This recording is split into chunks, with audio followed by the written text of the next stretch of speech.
우리 샬롬 3종 세트로 우리 자신과 주위 사람들과 또 오늘 말씀 전하는 저를 축복해 주시면 좋겠습니다. 같이 한번 우리 고백할까요? 시작.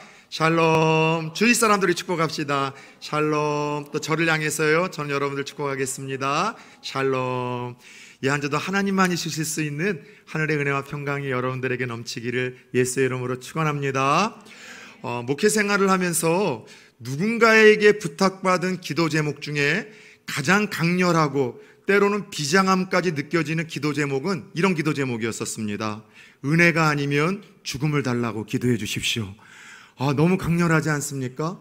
너무 비장하지 않습니까? 우리는 돈이 아니면 죽음을 주시고, 사랑이 아니면 죽음을 주시고, 건강이 아니면 죽음을 달라고 하는데, 은혜가 아니면 믿음의 사람들임에도 불구하고 가치 있게 때로는 여겨지지 않는 그 은혜가 아니면 나의 죽음을 걷어달라는 이 기도의 제목을 부탁했던 이는요, 나이 지긋한 어른도 아니고 중학교 3학년의 여학생이었었습니다. 어느 한 청소년 집회에서 첫째 날 헌금이 올라왔어요. 그리고 그 기도 제목에 은혜가 아니면 죽음을. 그래서 저는 그 기도의 제목을 읽고서요, 그때 마음이 얼마나 짠했는지 몰라요. 중학교 3학년밖에 안 된 비록 어린 친구이지만 이 친구가 영적인 세계의 본질을 꿰뚫고 있구나, 신앙이 무엇인지를 누구보다도 오히려 잘 깨닫고 있다는 사실에 상당히 충격을 받았고, 제법 오랜 시간이 지난 후로도 그 친구가 올려드린 그 기도의 제목이 잊혀지지가 않는 거예요. 여러분들, 신앙생활이란 무엇입니까? 하나님의 은혜로만 가능한 것이 신앙생활과 믿음생활이라고 할 수 있어요. 하나님의 은혜가 아니고서는요, 신앙생활이 어떤 것보다 더 힘들고 어렵고 불편하고 무거운 것이라는 것을 저와 여러분이 알고 있습니다. 그런데 우리가 하나님의 은혜를 넘치도록 받잖아요. 그러면 신앙생활이 즐거워져요. 예배가 즐거워지게 되고, 기도의 시간이 즐거워지게 되고, 내가 가지고 있는 것을 가지고 하나님의 나라와 교회를 섬기는 것에 대해서 막 즐거운 마음이 생기는 거예요. 하나님의 은혜가 우리에게 넘치도록 부어지잖아요. 그러면은요, 세상이 아름다워 보이는 거예요. 원수 같은 남편이 사랑스러워져 보이고, 아내가 사랑스러워져 보이고, 속된 말로 직장에서 나를 괴롭히는 그 또라이 같은 이상한 사람이 사랑스러워지고 불쌍히 여겨지기 시작해요. 내 안에 하나님 부어주신 은혜가 충만하잖아요. 선한 마음으로 시작한 좋은 일들을 지속할 수 있는 능력과 힘이 생기는 거예요. 더 나아가 내 안에 하나님의 은혜가 가득 부어지고 흘러넘치면은요, 어떤 고난과 역경 속에서도 우리는 이상하게 찬양이 나오고 감사가 나오고요, 우리는 기도가 나오게 되더라는 것이죠. 따라서 신앙생활에서 가장 중요한 것은 날마다 이 충만한 하나님의 은혜를 우리가 여러분 덧입고 부음받으며 나아가는 것, 이것이 신앙생활에서 얼마나 중요한 건지 이 중학교 3학년밖에 안 된 어린 친구가 꿰뚫고 있었던 것이죠. 반면에 내가 예수를 믿고 신앙생활을 하는데 예배가 부담스러워지고, 또 그리고 주일이 부담스러워져서 가난한 집 제삿날 돌아오도 불편해지고, 기도의 시간이 힘들어지고, 섬기는 것이 아까워지기 시작하고, 예수를 믿어도 교회에 오면 꼴보기 싫은 것들 천지이고, 신앙생활을 하다가 조금만 어려움이 있고 내 뜻대로 상황이 펼쳐지지 않으면 낙심과 원망과 절망을 하고 있다면 다른 것이 아니라 우리 안에 무엇보다도 하나님의 은혜가 메말라 있고 고갈되어 있음을 드러내는 가장 대표적인 증상이라는 것이죠. 사랑하는 여러분, 그런 의미에서 오늘 우리는요, 함께 읽었던 본문에서도 다른 어떤 것보다도 이와 같은 하나님의 은혜와 능력이 에베소 교회의 성도들에게 충만히 임하기를 바라며 하나님 앞에 올려드리는 바울의 기도를 함께 읽은 본문에서 보게 됩니다. 솔직히 사도 바울이 그러한 삶을 살지 않았습니까? 하나님의 충만한 은혜와 능력을 덧입고 평생을 살았던 이가 사도 바울이라고 할 수 있어요. 하나님의 은혜와 능력을 입었다고 해서 여러분 부귀영화와 또 무병장수를 경험했던 것은 아닙니다. 오히려 사도 바울은 하나님의 은혜와 능력이 임했기 때문에 남들은 겪지 않아도 될 고난을 사서 겪고, 남들은 당하지 않아도 될 핍박을 사서 받고, 여러분 심지어 단명까지도 하는 세상의 논리와 경제적인 기준으로 보자면 실패한 인생을 하나님의 은혜와 능력이 임했기 때문에 그가 살았던 것 아니겠습니까? 그러나 사도 바울은 평생 이와 같은 하나님의 은혜와 능력이 있었기 때문에 심지어 그 감옥에 갇혀서 언제 죽을지 모르는 인생 최고의 두려움 앞에서도 그는요, 은혜가 흘러넘쳐 말만 하면 감사를 고백하고, 말만 하면 찬양을 하고, 말만 하면 여러분 기도를 하고, 여러분 늘 기쁨을 표현하는 사도 바울을 우리는 성경을 통해서 늘 만나더라는 것이죠. 사도 바울에게는 에베소 교회의 성도들에게 편지를 쓰며 소원이 하나가 있었어요. 자신이 하나님의 은혜와 능력으로 충만하게 부음받아 그 감옥에서도, 최악의 상황 속에서도 찬송과 감사와 기도가 메마르지 않았던 것처럼 에베소 교회와 성도들에게도 그와 같은 은혜가 흘러넘쳐서 그들이 믿지 않는 사람들에게 핍박을 받고 가장 우상 숭배가 심했던 에베소라는 도시에서 환난을 겪고 있었지만 끊임없는 감사와 기쁨과 하늘의 능력이 그들에게 임하길 원했던 것이죠. 비록 에베소의 성도들이 심한 핍박과 고난을 받고 있지만 하나님의 은혜가 그들에게만 임하기만 한다면 그들은 그 환경을 뛰어넘을 수 있다는 것을 사도 바울은 알았던 것입니다. 세상의 유혹이, 핍박과 시험이 아무리 강하게 몰아친다 할지라도 하나님의 사람들에게 은혜만 충분히 임하면 그 모든 시험과 어려움을 이길 수 있었기에 사도 바울은 오늘 에베소 교회들의 성도들에게 그 은혜와 능력이 임하기를 위해서 기도했는데 그냥 기도했던 것이 아니라 오늘 말씀을 보십시오. 무릎을 꿇고 기도했대요. 에베소 성도들에게 그와 같은 하늘의 은혜가 임하기를 무릎을 꿇고 기도했다는 겁니다. 저는 무릎을 꿇고 사도 바울이 에베소 교회 성도들을 위해서 기도했다는 이 대목에 마음이 짠한 거예요. 여러분, 유대인들은요 무릎을 꿇고 기도하는 법이 없습니다. 한국의 정서는 요즘은 조금 그렇지만 이전만 해도 장의자 문화가 없을 때는 다 무릎을 꿇고들 기도했잖아요. 근데 이 유대인들은요 서서 기도를 해요.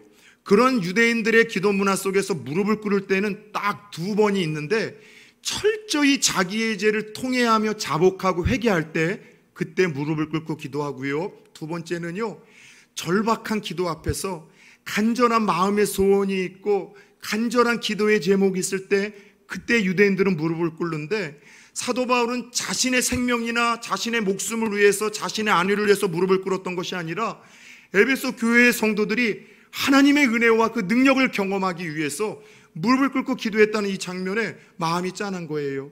성도들에게 저마다 힘들고 어려운 성도들의 상황이 펼쳐질 때마다 내가 이렇게 기도하고 있는가? 나 자신과 우리 가정을 위해서 기도하는 것보다도 더 절박한 무릎으로 이렇게 내가 기도를 하고 있는가? 저를 돌아보는 시간이었었습니다. 그런데 중요한 것은 여러분, 사도 바울이 이와 같이 에베소 교회 성도들을 위해서 무릎을 꿇고 간절하게 드렸던 이 기도의 내용에 우리가 어떻게 성령의 은혜와 능력으로 충만함을 경험할 수 있는지에 대해서 이 하나님께서는 담아 놓으셨다는 거예요.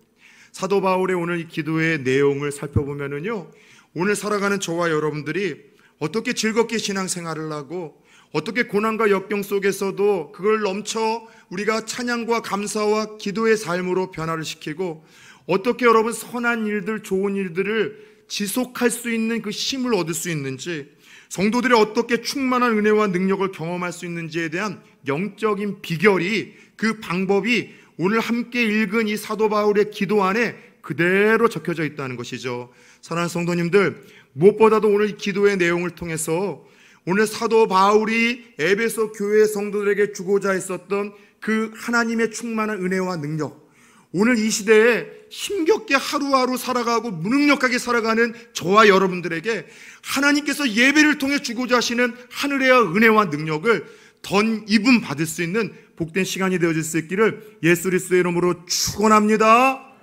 전후좌우로 인사합시다. 은혜 받고 갑시다. 은혜가 있어야지 우리 신앙생활이 가능해요. 자, 그렇다면 어떻게 우리가 충만한 은혜와 능력을 경험할 수 있을까요? 오늘 16절의 말씀입니다. 따라서 합시다. 속사람을 강건케 하라. 예, 오늘 16절에서 사도 바울은 이런 기도의 제목과 더불어 권면을 합니다. 그의 영광의 풍성함을 따라 그의 성령으로 말미암아 너희의 속사람의 능력으로 강건하게 하시오며, 너희 속사람을 능력으로 강건하게 하시오며, 무엇보다도 은혜가 충만한 삶과 믿음의 능력을 경험하기 위해서는요, 우리의 속사람을 강건케 하는 것이 중요하다 말씀을 하세요. 자, 저를 보세요. 모든 사람은요, 육체와 보이지 않는 영혼으로 구성이 되어 우리의 한 인격, 우리의 한 존재가 이렇게 여러분 성립을 합니다. 눈에 보이는 육체와 보이지 않는 영혼이 하나가 돼서 우리가 살아가는 것 아니겠습니까? 그런데 오늘 이 시대의 수많은 사람들이 눈에 보이는 이 육체에만 많은 관심을 갖고 투자를 하면서 사는 시대가 되어졌어요. 세상 사람들이라 그렇다 치더라도 무엇보다도 보이는 육체보다는 보이지 않는 내면과 영혼의 소중함과 가치에 대해서 여러분들 고민하고 붙들어야 될 하나님의 백성들조차도 눈에 보이는 육체에만 관심을 갖고 투자하는 이상한 시대가 되어버렸다는 것이죠. 그래서 겉에 보이는 겉사람의 건강을 위해서 막 운동도 하고요, 돈을 여러분들 주고 헬스도 다니고요, PT도 막 받고요, 또 건강식품이라는 보조식품은 죄다 사 먹고요, TV 보다가 여러분들 틀다가 무엇이 또 건강에 좋다고 하면 시장 가서 꼭 사 먹고요, 우리 몸 건강하게 하려고요. 그것뿐입니까? 좋다는 거는요, 비싼 화장품이라도 다 사다가 바르고요, 또 입고요, 게다가 여러분 이 겉사람을 얼마나 아름답게 꾸미려고요, 조금 저는 외모에 어떤 컴플렉스가 있어서 열등감이 있어서 그거를 의술을 통해서 고치는 것은 대체 오케이, 괜찮다고 생각하는 열린 목사입니다. 근데 그것을 넘어서 중독의 상황까지 이르러가지고서 얼굴에요 완벽한 리모델링을 하시는 분들이 있으세요. 오늘 이 시대에 여러분 수많은 사람들이 눈에 보이는 겉사람에 상당히 많은 관심과 투자를 하고 있습니다. 그런데 여러분 그 속사람, 보이지 않는 내면에 관심과 투자를 하는 부분은 좀 어떨까요?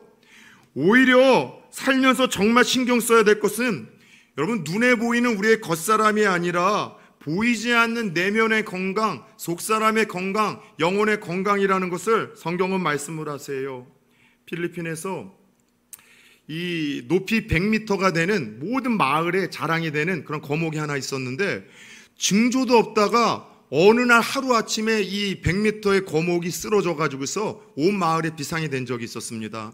그래서 그 전문가를 불러다가 갑자기 이 나무가 왜 쓰러졌는가 이 조사를 하게 했더니만요, 세상에 이 자연이 훼손되면서 이 신개미떼들이 마을까지 이동을 해가지고요, 그 속을 신개미떼들이 파먹은 거예요. 그런데 이 개미가 얼마나 무서운지요, 코끼리에게도 달라붙으면은요, 이게 여러분 뭐 얼마 못 가서 뼈만 앙상하게 남기고 다 뜯어먹는다고 합니다. 이 신개미떼들이 이 100m나 되는 거목 이 속을 파먹어서 갑자기 말라 죽으면서 이게 쓰러져 가지고서 여러분 그 이후로 이 거목이 쓰러진 거예요. 요즘에 운전하시는 분들은 이렇게 장마 때나 비가 계속해서 온 다음에는요, 조금 운전할 때 그런 고민이 하나 있어요. 갑자기 싱크홀이 발생을 해서 사고 나는 건 아닌가? 여러분 싱크홀이라는 거 아시죠? 멀쩡하던 땅이 갑자기 푹 꺼져 가지고서 지나가던 차가 빠지거나 혹은 집이 무너지거나 기울어지는 것, 그게 싱크홀이라고 합니다. 어느 날 멀쩡하다가 겉모양을 보면 멀쩡하다가 그 속은요, 어떤 이 물길이나 여러 이유로 인해서 이 비고 비우다가 썩어가지고 또 없어지다가 갑자기 여러분의 임계점에 한 방에 무너지는 것, 그것이 여러분 싱크홀 아니겠습니까? 눈에 보이는 것보다도 보이지 않는 것, 속으로부터 내면으로부터 우리에게 발생하는 모든 문제는요, 거기서부터 시작된다고 해도 결코 과언이 아닙니다. 생각해 봅시다. 우리의 몸도요, 면역력이라는 것이 있어요. 보이지 않죠? 근데 이 몸의 면역력이 좋으면은요, 질병과 바이러스가 와도요, 이걸 이겨낼 수 있어요. 우리의 마음과 정신이 건강하잖아요. 속사람이요, 작은 스트레스에도 잘 견뎌냅니다. 그런데 우리 몸에 여러분들 면역력이 떨어지면 아무리 여러분이 멋을 근육을 키워놓고 아무리 여러분 몸이 여러분 좋다 할지라도 여러분 찾아오는 모든 바이러스의 족족 다 여러분들 침투를 당해서 아프거나 질병을 여러분을 앓는 것 아니겠습니까? 보이지 않는 우리의 정신과 마음이 약하고 흔들리잖아요. 작은 일에 예민해져요. 그래서 여러분 작은 일에 짜증을 내고 화를 내고 분노를 일으키고 극단적인 선택과 결정을 갑자기 하는 거는요, 이게 갑자기 일어나는 일이 아니라 알게 모르게 우리의 정신과 마음이 무너지기 시작했다는 거예요. 요즘 살면서 별거 아닌 말에 자꾸 민감하게 반응을 하십니까? 예전엔 아니었는데 자꾸 짜증이 나고 뭐 화가 납니까? 극단적인 생각과 무언가 결정을 하고 싶은 그런 충동을 느끼십니까? 알게 모르게 우리의 마음과 정신이 지금 많이 약해져 있고 흔들리고 있다는 증상입니다. 그런데 이거는요, 영적으로도 마찬가지예요. 우리의 여러분, 이 영혼, 속사람이 여러분들 약해지잖아요. 쉽게 신앙이 흔들리는 거예요. 죽을 듯 어떤 날은 이렇게 여러분 은혜가 충만한 사람 같았다가 그 다음 날에는요, 어디에서 여러분 숨어 들어갔는지 찾을 수도 없고, 어떤 날은 이렇게 여러분 막 방방 뛰던 사람이 어떤 날은 세상 다 잃은 것 마냥 그렇게 지옥에서 출장 나온 듯한 얼굴 표정으로 앉아있고, 작은 유혹에 넘어지고 예수를 믿는다고 하지만 여러분 쉽게 여러분들 상처받고 낙심하고 절망하고, 이 모든 일들이 다른 것이 아니라 우리의 속사람 영혼의 문제가 여러분들 약해져 있고 질병이 들었고 흔들렸기 때문에 나오는 증상들이라는 거죠. 말 그대로 반면에 우리의 영혼이 튼튼해지잖아요. 내면과 속사람이 강해지면은요, 우리의 여러분 믿음의 삶도, 우리의 일상적인 삶도 어떤 정서적인 기능과 그 역할에서도 견고해진다는 것이 모든 전문가들의 같은 여러분들 이야기입니다. 그래서 하나님도 그러셨어요. 사랑하는 아들, 딸들아, 너희의 겉사람을 꾸미는 것, 겉사람이 건강해지는 것도 중요하지만, 그러나 무엇보다도 하나님의 사람들은 속사람이 강해야 되고 속사람이 건강해져야 된다는 것을 잊지 말라고 이야기를 하십니다. 요한 3서 2절에서도 그렇게 말씀하셨잖아요. 한번 같이 띄워주시겠어요? 사랑하는 자여, 내 영혼이 잘된과 같이 내가 범사에 잘되고 강건하기를 내가 간구하노라. 모든 부모가 자기 자녀들은 잘되기를 바라는 것처럼 하나님 아버지도 우리가 잘되기를 원하세요. 범사가 잘되기를 원하세요. 손대는 일들, 계획하는 일들, 우리의 몸이 건강하기를 원하세요. 그런데 그거보다도 하나님이 더 원하시는 게 뭐냐면, 내 영혼이 잘됨과 같이 범사가 잘되기를 원한다는 것은 너의 속사람이 먼저 잘되는 것이 더 중요한 복이라는 거예요. 너의 내면이 잘되는 것이 더 중요하다는 거예요. 왜요? 우리의 속사람과 내면이 잘되지 않고 영혼이 잘되지 않고 범사가 잘되기 시작하잖아요. 여러분, 그것은 축복이라기보다는 시험거리나 걸림돌이나 나중에 하나님을 잃어버리거나 신앙이 흔들리는 무언가 문제거리로 자리매김할 때가 많습니다. 그래서 우리의 믿음이 잘되고 영혼이 잘되고 속사람이 잘되는 가운데 받게 되는 하나님의 복이 오래가는 것이고, 여러분 문제점이 나타나지 않는 거예요. 그런데 우리의 영혼과 맞바꾸고 믿음과 맞바꾸고 속사람과 맞바꾸면서 얻게 되는 모든 축복은요, 싱크홀처럼 한 방에 넘어졌었던 그 거목처럼 한 방에 무너질 수 있는 그 소지가, 연약함이 언제나 여러분들 자리 잡고 있다는 것이죠. 그래서 하나님도 우리의 영혼이 먼저 잘 되기를 원하세요. 그것뿐입니까? 고린도후서 4장 16절에서는 이렇게 이야기를 하십니다. 같이 한번 봅시다. 그러므로 우리가 낙심하지 않으니 우리의 겉사람은 낡아지나 우리의 속사람은 날로 새로워지도다. 아멘. 잠깐 말씀 띄워주세요. 우리는 낙심할 일들이 참 많습니다. 그 중에 낙심할 일들 중에 하나가 뭐냐면, 우리의 몸이 자꾸 여러분 낡고 병들어서 그렇게 여러분들 쓰러질 때 우리는 낙심을 해요. 내가 나이가 먹어가는 것, 이게 여러분 어찌 보면 영그러가는 좋은 의미도 있지만, 나이가 먹어간다는 것은 한 해 두 해 불편함을 자꾸 내 어깨에 짊어진다는 것 아닙니까? 보는 것이 불편해지고, 드시는 것이 불편해지고, 듣는 것이 불편해지고, 행동하는 것이 다 불편해지는 거예요.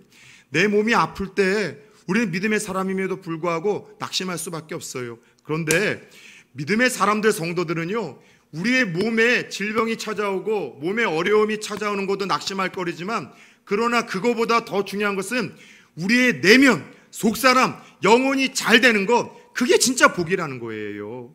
우리의 겉사람이 멀쩡하고 아프지 않고 여러분 잘 되더라도 내면, 우리의 속사람이 날로 새로워지지 않는다면, 날로 쇠퇴해 간다면, 날마다 시들어 간다면, 그것은 하나님의 사람들에게 찾아오는 최고의 저주 중에 하나라고 이야기를 하고 있는 겁니다. 그러나 세월이 들어가며 우리가 몸이 낡아가고 또 아플 수도 있고 우리 몸에 여러 가지 질병이 온다 할지라도, 날마다 우리의 영혼과 믿음과 속사람은 더 젊어지고 더 뜨거워지고 더 순수해지고 더 하나님 앞에 갈 수 있다면, 그것이 믿음의 사람들에게 주시는 최고의 은혜와 최고의 축복이라는 사실을 가슴에 새길 수 있기를 축원합니다.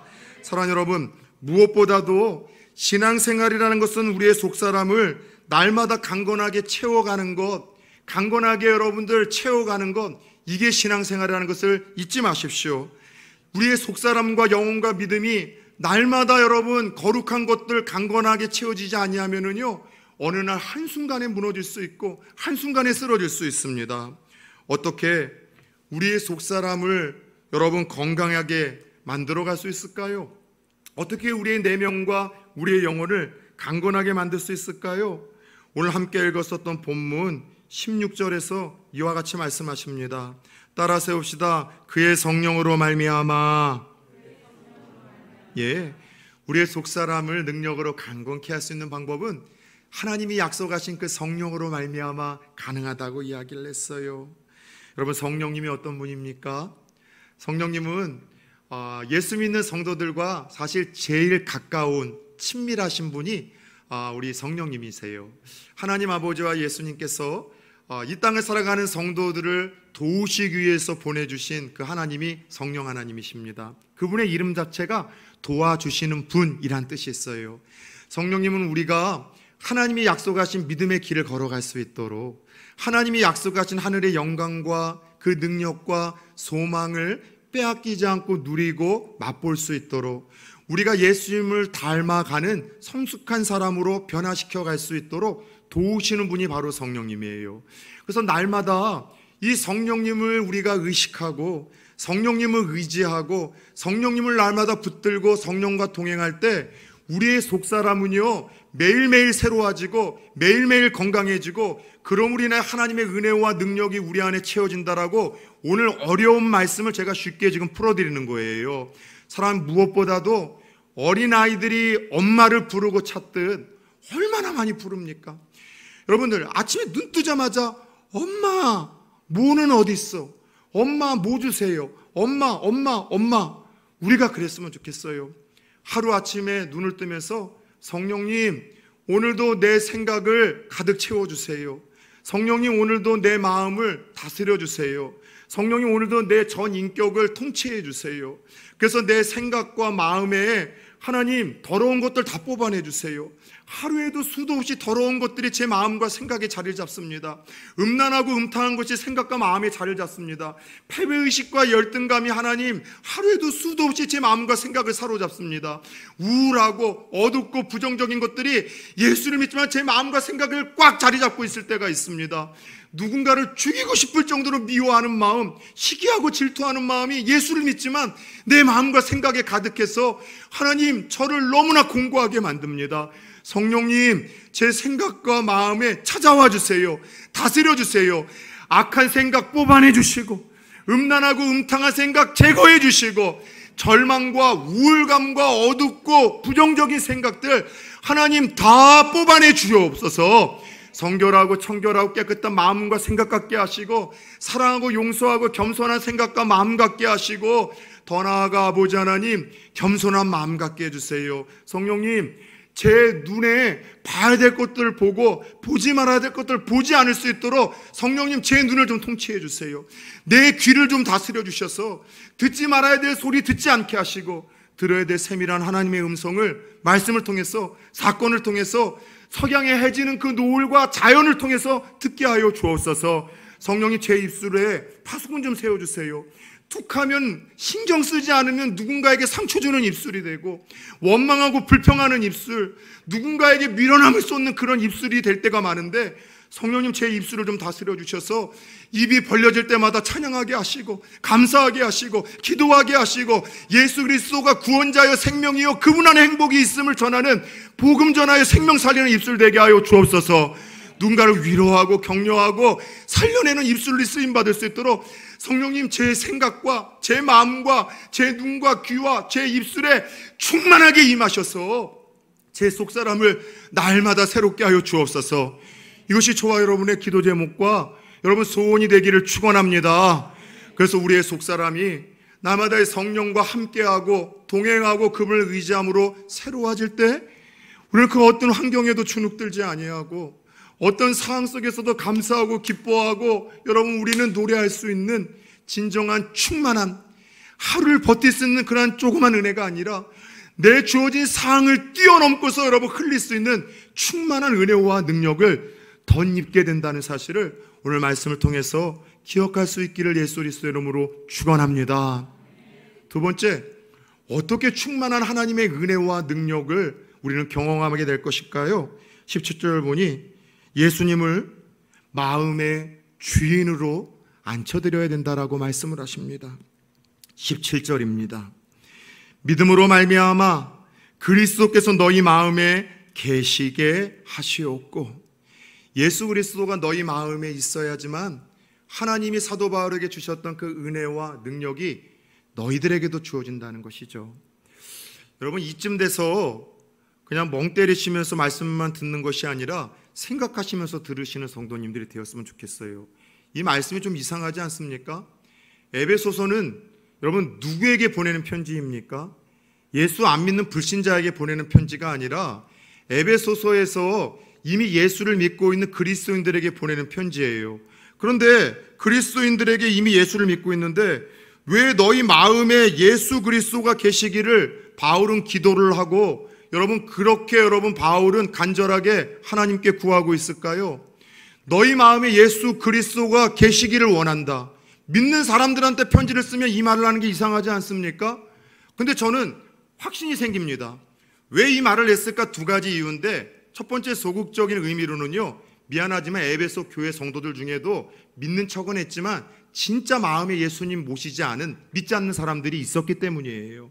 왜 없었겠습니까? 교회 안에는요, 사과와 같이 겉과 속의 색깔이 다른 성도들이 있는가 하면 토마토처럼 겉이나 속이 같은 성도들이 있어요.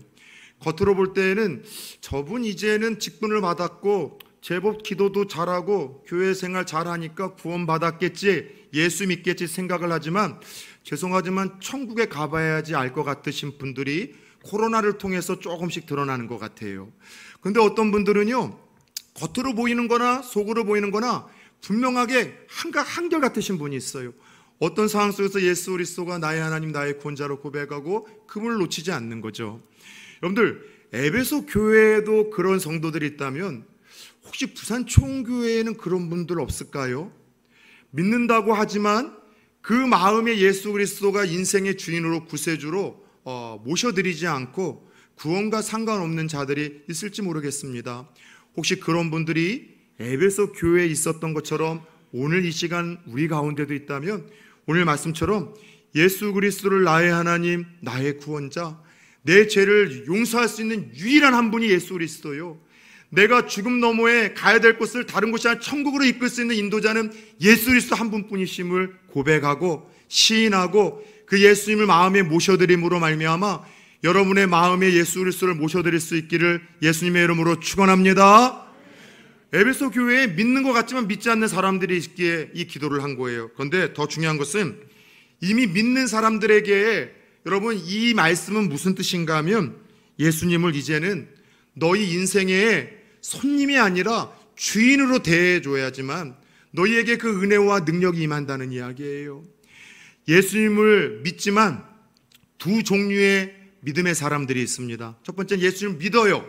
그래서 예수님을 마음에 모셨지만 내 마음 중심에 예수님이 주인된 자리에 앉으신 것이 아니라 예수님이 손님처럼 저 방구석에 마음 한곁에 예수님을 처박아 두시는 분들이 있어요. 그래서 예수님은 저를 구원하시고 제 안에 들어오셨지만 제가 돈 쓰는 거에 대해서 신경 쓰지 마십시오. 제 알아서 하겠습니다. 제가 시간 쓰는 거에 대해서 예수님은 그냥 손님처럼 구경만 하세요. 예수님 신경 써서는 안 됩니다. 불편합니다. 제가 좀 신경 쓰이거든요. 예수님을 마음에 모셨지만 방구석에 처박아 놓고 돈 쓰고 시간 쓰고 재능 쓰고 선택하고 결정하고 행동하는 거에 있어서는 모든 것의 주인의 자리에는 자신이 앉아있는 사람이 있어요. 반면에 예수님을 모시고 나서 그 예수님을 내 인생 주인의 자리에 모신 거예요. 그리고 내 모든 것들을 주분에게 다 내어드리고 그분의 뜻을 구하며 그분의 뜻대로 살아가는 예수님을 마음의 주인으로 모신 그런 사람들이 있는데, 에베소 교회 성도들에게 너희 마음에 그리스도가 계시기를 기도했던 것은 너희 마음에 들어오신 그 예수 그리스도를 이제 손님으로 대하는 것이 아니라 너희의 인생의 주인의 그 자리 중심에 앉혀드리고 그분의 다스림과 통치를 받아라, 바로 그 말씀을 하는 거예요.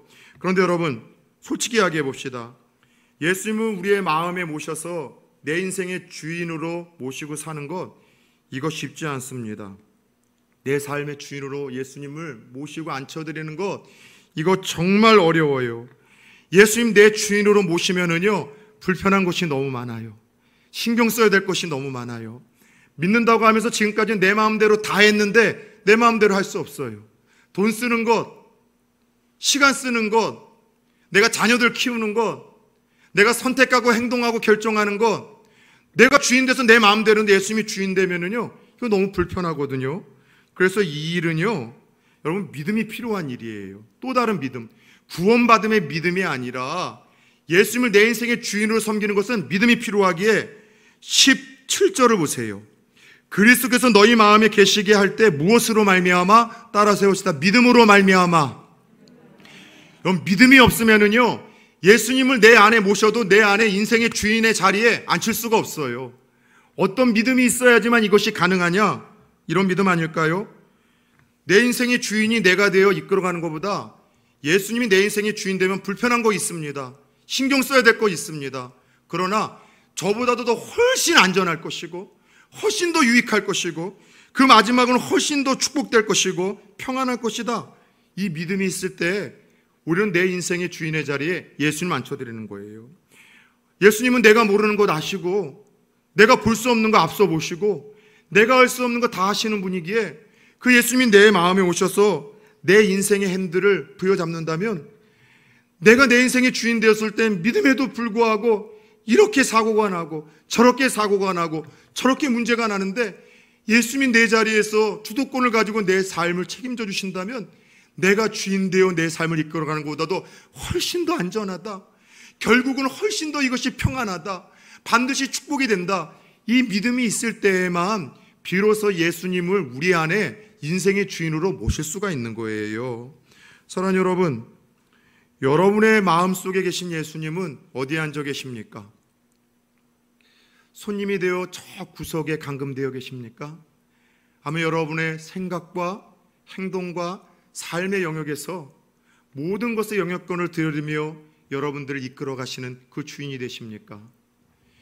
예수님이 내 삶의 주인이 되셔서 우리의 삶을 이끌어 가신다는 것은 구체적으로 뭘 의미할까요?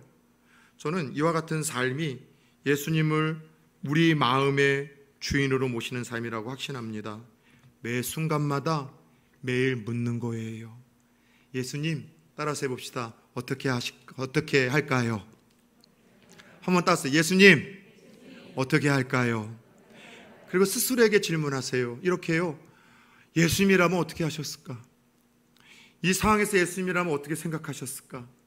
내 인생의 주인에 계신 자리에 앉아 계신 예수님이라면 어떻게 말하셨을까? 예수님이라면 어떻게 선택하셨을까? 어떻게 행동하셨을까? 끊임없이 묻고 잘 들으셔야 됩니다. 여기서 중요합니다. 예수님이라면 어떻게 하셨을까? 묻고 여기서 끝나는 것이 아니라 내가 물은 그 질문에 답이 분명해질 때 여러분 거기서 용기를 내야 돼요. 예수님이라면 어떻게 행동하셨을까? 어떻게 선택하셨을까? 어떻게 말하셨을까? 어떻게 행동하셨을까? 묻고 그에 대한 답이 명확해질 때 여기서 우리의 고민이 이제 생기거든요. 예수님의 그 답대로 말씀대로 순종하며 나아가면 손해가 있는 거예요. 피해가 있는 거예요. 불이익이 있는 거예요.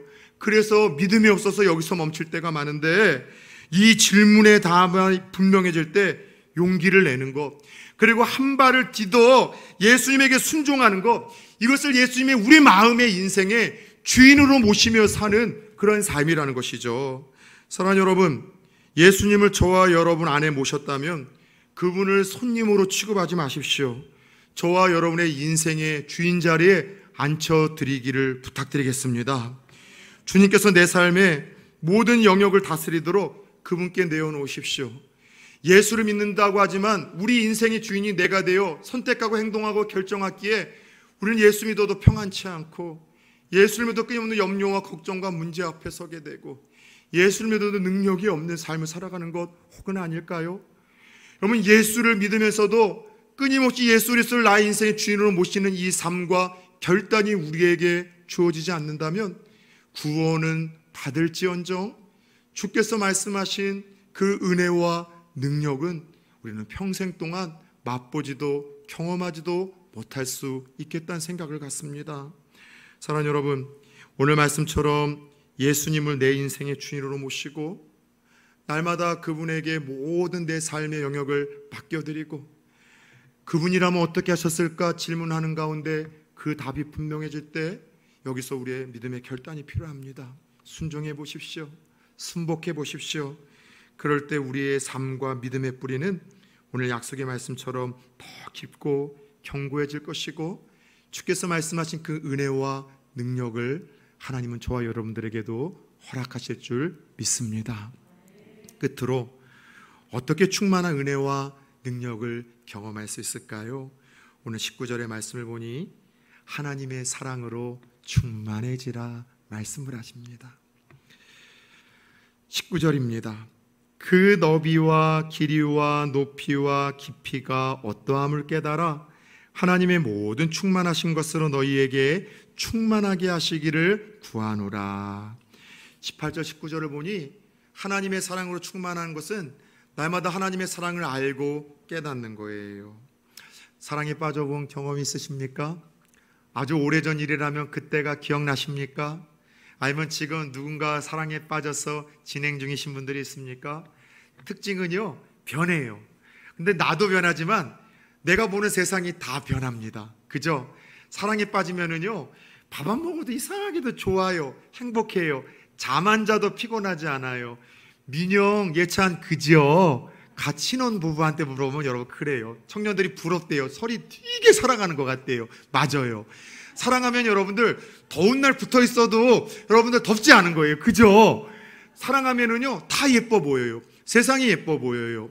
마찬가지로 우리가 너무 은혜와 능력으로 이 세상에서 살기 위해서는요 다른 것이 아니라 하나님의 사랑을 알고 깨달아 그 사랑으로 충만해지는 거예요. 예수님의 십자가를 날마다 묵상해 보십시오. 하나님의 사랑의 넓이가 얼마나 넓은지, 그 높이가, 깊이가, 길이가 얼마나 높고 깊고 긴지를 우리는 알게 됩니다. 십자가를 보세요. 그리고 묵상해 보세요. 하루에도 수도 없이 죽고 싶을 때마다, 낙심이 될 때마다, 우울해질 때마다, 세상에서 버림받고 나 홀로 떨어진 것만큼 그렇게 내가 형편없이 느껴질 때마다 십자가를 묵상하면 하나님의 사랑이 보입니다. 나 같은 자도 사랑하셔서 품으시고 안아주신 그 하나님, 나 같은 형편없는 자에게도 예수를 믿게 하신 그 넓은 하나님의 사랑이 보이지 않습니까? 하나님의 사랑을 보면은요, 십자가를 보면 그 길이가 보여요. 내가 넘어지고 쓰러져도 세상 끝날까지 포기하지 않겠다고 말씀하신 그 길이, 끝까지 포기하지 않고 붙드시고 함께 천국으로 인도하시겠다는 하나님의 그 영원한 길이가 보입니다. 십자가를 바라보잖아요. 끊임없이 오늘도 죄를 짓고 지옥의 문턱으로 내리달리는 우리를 그 긴 팔로 여러분들 끌어올리시는 그 하나님의 그 깊은 사랑을 우리는 느끼게 되어져요. 십자가를 보면은 여전히 너에게는 소망이 있고, 여전히 나는 너를 포기하지 않을 거고, 여전히 너 인생을 책임져 줄 거고, 내가 이렇게 너를 사랑하고 세상에 너 하나밖에 없는 것처럼 내가 너를 그렇게 사랑하고 있다는 거 잊지 말라는 하나님의 음성이 들리지 않습니까? 십자가의 사랑을 바라보고 하나님의 사랑을 알고 깨달으면은요, 여러분 우리 안에 살 소망이 생겨요. 세상을 바라보는 여러분, 다른 여러분 관점과 여러분 시선의 변화가 일어납니다. 세상이 여러분들 살만한 곳이라는 걸 깨닫게 되어지고, 그 은혜와 능력이 하나님의 사랑을 우리 안에 날마다 충만하게 채우면은요, 우리 안에 샘솟듯 하나님께서는 그런 마음으로 우리를 변화시켜 나가더라는 것이죠. 하나님의 사랑이 우리 안에 가득하잖아요. 그러면 오늘 사도 바울과 같은 능력 있는 신앙의 삶이 가능한 거예요. 비록 감옥에 갇혀있고 언제 죽을지 모르는 최악의 상황이라 할지라도 그 몸은 날마다 후패해져 가고 늙어가지만, 그러나 속사람은 날마다 강건해져서 찬양할 수밖에 없고 환경을 초월하여 감사할 수밖에 없고 기도할 수 있는 능력이 주어지는 거예요. 우리는 상황이 불리해서 감사를 잃고 기쁨을 잃고 노래를 잃었다고 이야기하지만, 믿음의 사람들과 하나님은 우리는 은혜가 없기 때문에 그렇다라고 이야기를 하는데, 사도 바울에겐 그 은혜가 있으니 어떤 상황 속에서 찬양과 감사와 기도가 이루어지질 않는 겁니다. 어거스틴이라는 믿음의 사람이 있어요. 이 사람이 어느 날 이 늙어 아주 병에 걸렸을 때 그 고통 가운데 밤새 기도하다가 잠깐 잠이 들었다고 합니다. 꿈속에서 예수님이 나타나 이런 이야기를 하시대요. 사랑하는 아들아, 내가 너의 소원 하나를 들어주고 싶은데 네 소원이 무엇이냐? 그 질병 때문에 밤잠을 자지 못할 만큼 고통스러웠던 어거스틴의 입에서 나온 소원은 주님, 나 좀 치료해 주세요. 나에게 젊음 좀 주세요가 아니라 하나님, 저에게는 아무것도 필요 없어요. 단지 예수 그리스도 외에는요. 나에게는 아무것도 필요 없고 예수님과 주님으로 인한 은혜밖에는 아무것도 필요 없다는 이 고백을 여러분 비로소 드릴 수가 있는 거예요. 말씀을 준비하며 제 안에 그런 생각이 좀 들었습니다. 오늘 사도 바울처럼 어거스틴처럼 최악의 상황에서도 그 은혜와 능력으로 말미암아 찬양과 감사와 기도를 올려드렸던 이들이 누구일까 떠올렸을 때 가장 가깝게는 지난주에 제 아버지 기일이었는데 아버님이 생각나시다더라고요. 벌써 한 27, 8년 된 것 같은데 아버님 돌아가신 지가. 저희 아버님은 건강하시다가 그 스트레스가 자꾸 이제 심해지면은요, 그리고 누군가를 미워하면은 그 여러분들 암이 찾아오는 것 같아요. 멀쩡하시던 분인데 1년 전에 건강검진 받고도 문제가 없었는데 1년 후에 몸이 좀 안 좋아서 병원에 갔더니 간암 4기 그렇게 진단을 받으시고 3개월밖에 못 산다는 이제 시한부 판정을 받으신 거죠. 하나님의 은혜로 한 6개월 정도 더 사셨습니다. 그리고 아버지 돌아가시고 유품을 정리하는 가운데 참 아버지가 저희 자녀들에게 주신 최고의 저는 영적 유산 중에 하나라고 하는데 그 병상의 자리에서 투병 생활을 하며 하루하루 일기를 써내려 가셨더라고요. 몸이 무너지고 죽음이 코앞으로 하루하루 다가올 때 아버지의 일기장에 써 있었던 것은 원망이나 불평이나 죽음 너머의 사후에 대한 두려움이 아니라 오히려 감사였어요. 찬양이었어요. 이렇게라도 나를 포기하지 않고 다시 부르신 하나님 앞에 아버님은 감사했고요. 그 하나님의 은혜와 사랑이 어느 때보다도 그 병상의 자리에서 몸 무너져가나 사도 바울의 고백처럼 그 마음에 주시는 평안과 기쁨, 그 예수 그리스도의 사랑 때문에 아버지의 일기장을 넘길 때마다 감사와 감격과 주를 향한 찬양으로 채워졌습니다. 부정교회에서 제가 만났던 한 세 가족이 있어요. 어떻게 이분이 예수를 믿게 되었는가 하면 참 열심히 사셨던 분인데, 예수는 안 믿지만 착하게 사셨던 분인데 어느 날 좀 시력이 안 좋아져서 병원에 갔더니 이게 좀 문제가 생겨서 조금 이게 특별한 희귀병인데 시력을 다 잃을 수도 있겠다라는 그러한 이제 무서운 이야기를 들은 거예요. 그래서 이분이 지푸라기라도 잡는 심정으로 자기 올케와 더불어 부전시장에 갔다가 전도대들이 건네준 전도지와 티슈를 보고서 교회를 처음 나온 거죠. 그렇게 교회를 처음 나와서 이분이 예수 그리스도의 복음을 듣게 되어지고 예수님을 나의 하나님, 나의 구원자로 고백하고 그렇게 신앙생활을 시작했어요. 아까 이야기했잖아요. 우리는 바쁘고 어렵고 힘이 들어서 신앙생활 못한다고 하는데 아니에요. 솔직해집시다. 은혜가 메말랐기 때문이에요. 은혜가 있으니까는요, 앞이 잘 보이지 않는 그 어려움 속에서 세 가족이 되게 먼 곳에서 나왔거든요. 매번 예배를 나오는 거예요. 주일날에도, 오후에도, 수요일날에도, 금요일에도. 그리고 여러분들 그 은혜가 있으니까는요, 기도하러 나오시는 거예요. 은혜가 있으니까는요, 얼굴을 볼 때마다 너무 해맑게 여러분 기쁨이 넘치는 거예요. 그리고 그와 같이 신앙을 갖게 되었던 그 세 가족이 그 은혜로 말미암아 이 불치의 병이 싹 치료가 되면 얼마나 좋았겠습니까마는 죄송하지만 눈은 치료되지 않았어요. 그대로 그 병세는 호전되지 않고 계속해서 여러분들 안 좋아져서 결국 완벽하게 시력을 잃어버리고 말았습니다. 그리고 1년 뒤에 그 가정을 대신방을 가야 되는 제 마음은 좀 힘들고 복잡해졌어요. 뭐라고 이야기를 하지? 무슨 말로 격려를 하지? 그런 두려움으로 갔다가 저는 그 자리에서 울고 왔어요. 그 신방은요. 오히려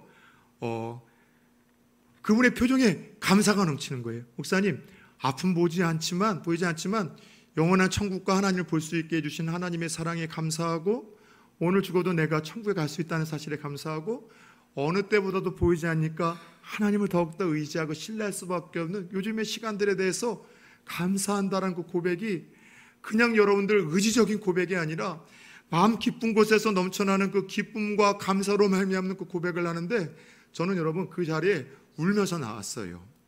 그리고 오늘 말씀을 준비하면서도 죄송하지만 사무실에서 저는 한 2번 정도 울었던 것 같아요. 왜냐하면 맞습니다. 요즘에 제 문제가 하나님 이거였네요. 제 안에 은혜가 메말랐던 것 같습니다. 제 속사람 겉모습은 거들어먹게 운동도 하고 폼은 잡지만 제 속사람이 날마다 성령을 의지하며 새로워지고 있었었는지, 내 인생의 주인이 정말 예수님이 주인의 중심의 자리에 있어서 예수님의 생각과 예수님의 뜻대로 내가 살고 있었었는지, 내 안에 십자가를 날마다 묵상하며 하나님의 그 은혜와 사랑을 날마다 내가 깨닫고 경험하고 있는지, 이 말씀을 저에게 적용해 봤을 때 저에게 일어나는 모든 영적인 공고함의 문제가 다 여기서 시작되었음을 발견하는 거예요. 요즘에 우리 사랑하는 성도님들, 주어진 상황이 너무나 힘들고 아파서 기도의 제목을 주시는 분들이 참 많습니다. 특별한 문제는 없지만 저분 저렇게 신앙생활하는 거 참 힘들겠다, 안쓰러우신 분이 있는 거예요. 왜냐하면 은혜가 메마르니 억지로 마지못해서 신앙생활하는 그 모습을 보면서 안타까운 거죠. 신앙생활을 통해서 그대로 시간이 흘러가도 특별한 변화와 하나님의 은혜가 아니곤, 계기가 아니고서는 더 좋아지진 않을 텐데 안타까움과 마음이 있었던 그 상황에 하나님이 이 말씀을 주시면서 하나님이 저에게 먼저 결단케 하시고 저에게 먼저 새로운 마음을 갖게 하셨어요. 사랑 여러분들, 여러분들은 어떻습니까?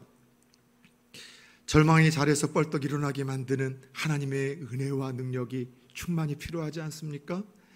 내게 주어진 모든 고난과 역경 속에서도 그 문제가 해결되는 것도 중요하지만 은혜가 없으면 평안하더라도 또 낙심하고 절망하고 시험 들어요. 고난과 역경 속에서도 감사하고 찬양할 수 있는 그 은혜가 저와 여러분에게 필요하지 않습니까?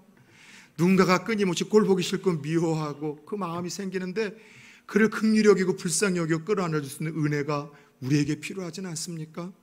끊임없이 실패해서 그렇게 좌절하고 있는 나 자신을 뻘떡 일어나 다시 도전하게 만드는 하나님의 은혜와 능력이 필요하지 않습니까? 5년 10년 예수 믿어도 조금도 변화와 성숙이 없는 내가 다시 한번 새로워져야 될, 새롭게 할 수 있는 그 은혜와 능력이 필요하지 않습니까? 성령을 쫓아 속사람이 강건해지기를 기도하십시오. 믿음으로 예수 그리스도를 내 마음의 주인으로 모셔드릴 수 있는 결단을 하시기를 부탁드립니다. 하나님과 예수 그리스도의 사랑을 더 깊이 깨달아 알 수 있도록 십자가를 묵상합시다. 그럴 때 모든 것에 풍성하게 채워주시는 하나님의 은혜와 능력이 매일 저와 여러분들의 삶에도 넘치도록 임할 줄 믿습니다. 우리 말씀 붙들고 함께 우리 찬송가 542장 같이 고백하며 나아갑시다.